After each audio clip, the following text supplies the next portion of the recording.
কৃষ্ণ, রাধে রাধে, জয় রাধে, শ্রী রাধে। শ্রীমদ্ ভগবত গীতার ৩য় অধ্যায় ১৪ নম্বর শ্লোক আজ আমরা আস্বাদন করব।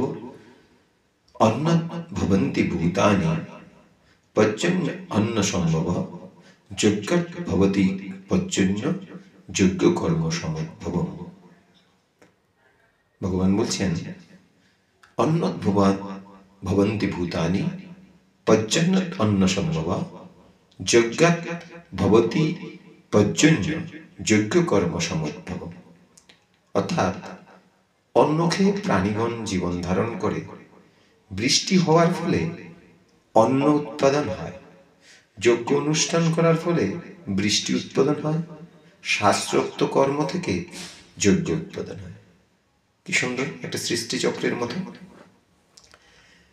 শাস্ত্রোক্ত কর্ম, ভগবত কর্ম, সে হরিনাম যজ্ঞ বা দ্রব্যময় যজ্ঞ, জ্ঞানময় যজ্ঞ, সাধ্যায় যজ্ঞ, যেই সব সমস্ত যজ্ঞের দ্বারা আমরা কি করি, শাস্ত্রোক্ত যত কর্ম আছে সেই কর্মের দ্বারা কি উৎপন্ন হয়? যজ্ঞ উৎপন্ন হয়। যজ্ঞের দ্বারা কি উৎপন্ন হয়? যজ্ঞতে বৃষ্টি উৎপন্ন হয়, আর বৃষ্টির ফলে অন্ন উৎপন্ন হয়, আর অন্ন খেয়ে প্রাণীগণ জীবন ধারণ করে। এইভাবে একটা সৃষ্টিচক্র চলতে থাকে।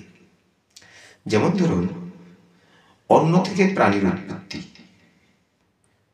বলছি অন্ন খেয়ে প্রাণীগণ জীবন ধারণ করে, অন্ন ভবন্তি ভূতানি, অর্থাৎ অন্নের থেকে প্রাণীর উৎপত্তি হয়। কিভাবে হয়? ধরুন, একটা ডিব্বার মধ্যে আপনি কিছু শস্য দানা বন্ধ করে রাখলেন, চাউল রেখে দিলেন, তো সেখানে কিছুদিন পরে দেখা যায় জীবের উৎপত্তি হয়। তো অন্নের থেকে জীবের উৎপত্তি হয়, সেটা প্রমাণিত হয়ে যায়। সেই অন্ন খেয়ে আবার প্রাণীগণ জীবন ধারণ করে। এই যে সৃষ্টি চক্র, এই সৃষ্টি চক্র ভগবানের দ্বারা পরিচালিত। তাই ভগবান বলেছেন যে ৮৪ লক্ষ বিভিন্ন জনি আমরা ভ্রমণ করছি। কিভাবে ভ্রমণ করছি? আমি মানুষ কি করে পশু হয়ে যাব? ওই আমার দেহত্যাগের পর আমার আত্মাটা চলে যাবে। সেই আত্মাটা আবার বৃষ্টির সাথে কোনো শস্য দানার মধ্যে এসে পৌঁছাবে। সেই শস্য দানা যেই পশু বা পাখি বা জীব গ্রহণ করবে, তার গর্ভে চলে যাবে। এইভাবে একটা সৃষ্টিচক্র চলতে থাকে। সেটাই হলো ভগবানের। ভগবান বলছেন যে আমি বীজরূপে সমস্ত প্রাণীকে, সমস্ত জীবের মধ্যে আছি, বীজরূপে আছি। এর জন্য বলছে,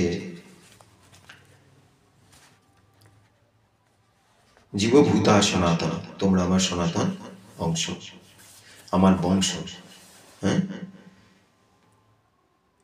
মামে বংশ জীবলোকা জীবভূতা সনাতন, তোমরা আমার বংশ, তোমরা আমার অংশ। কি করে সম্ভব? এইভাবে সৃষ্টিচক্রের দ্বারা তা সম্ভব। যজ্ঞাশিষ্টং সিনাং শান্ত মুচ্যতে সর্বকিলবিষ ভুঙ্গন্তি তে তাগম পাপম যে পর্যন্তি আত্মকারণাৎ। ভগবত ভক্তরা সমস্ত পাপ থেকে মুক্ত হন, কারণ তারা যজ্ঞ অবশিষ্ট অন্ন আদি গ্রহণ করে। এই যে অন্ন আমরা গ্রহণ করি, জীব অন্ন থেকে উৎপাদন হয়, আবার জীব অন্নকে জীবন ধারণ করে। কিন্তু ভক্তরা কি করে? অন্ন গ্রহণ করে না, ভক্তরা প্রসাদ গ্রহণ করে। তার জন্য বলছে ভক্তরা সমস্ত পাপ থেকে মুক্ত হন, কারণ তারা যজ্ঞ অবশিষ্ট অন্ন আদি গ্রহণ করেন, অর্থাৎ ভগবানকে দিয়ে গ্রহণ করেন। যারা কেবল স্বার্থপর হয়ে নিজেদের ইন্দ্রিয় তৃপ্তির জন্য অন্নাদি পাক করে, তারা কেবল পাপেই ভক্ষণ করে। অর্থাৎ আমরা যদি ভগবত নিমিত্তে কোনো কিছু গ্রহণ না করি বা সেবা না দেই, তবে আমরা কি করছি? পাপ গ্রহণ করছি। যেমন ধরুন, আমি বাজার থেকে একটা তরমুজ নিয়ে আসলাম। এবার আনার পর কার জন্য আনলাম? আমার স্ত্রী, পুত্র, পরিবার, পরিজন সবাই গ্রহণ করবে, তাই তো? ভগবানকে দেবে, আমার আরাধ্য দেবকে দেবে, আমার গুরুদেবকে দেবে। সবাই মিলে পাবে।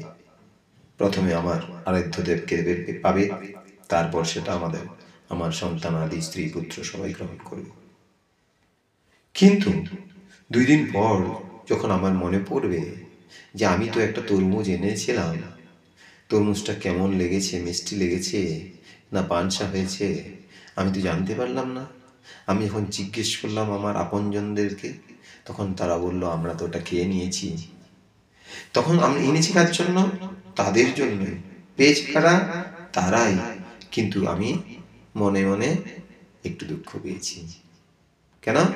আমি আনলাম, আমাকে একবার একটু জিজ্ঞেসও করলো না।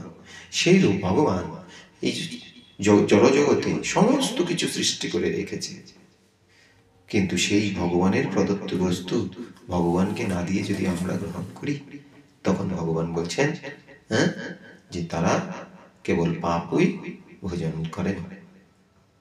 জয় রাম, জয় গোবিন্দ, নিতাই গৌর সীতানাথ প্রেমানন্দে, হরি হরি।